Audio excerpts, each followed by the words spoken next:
जाने इस तस्वीर के बारे में किस किस ज़ुबान में क्या क्या कहा जाता है और किस किस जगह इसको इस्तेमाल किया जाता है।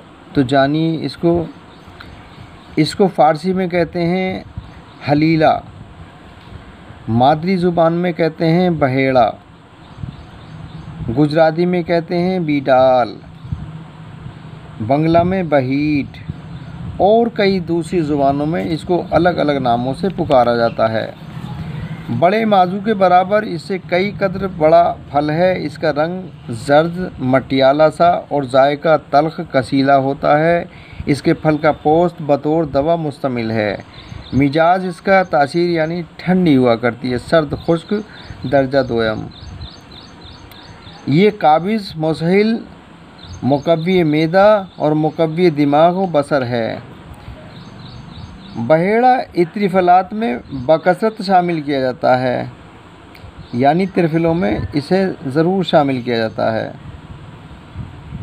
मैदे को तक़वियत देने और दस्तों को बंद करने के लिए बिरियाँ करके खिलाते हैं और बाज़ अशख़ास में आंतों में कब्ज़ पैदा करके दस्त भी ले आता है।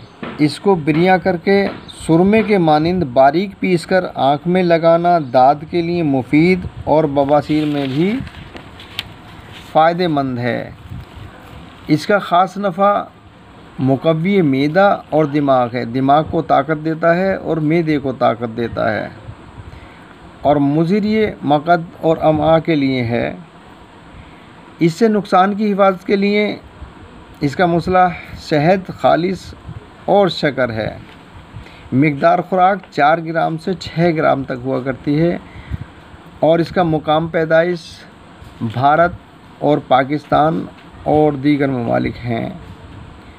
इससे बने मशहूर मुरक्कबात इत्रिफल, उस्ते खुद्दूस, जोगराज, गूगल वगैरह इससे बनी दवाएं हैं जो बाज़ार में आसानी से मिलती हैं और लोग उनसे फ़ायदा उठाते हैं।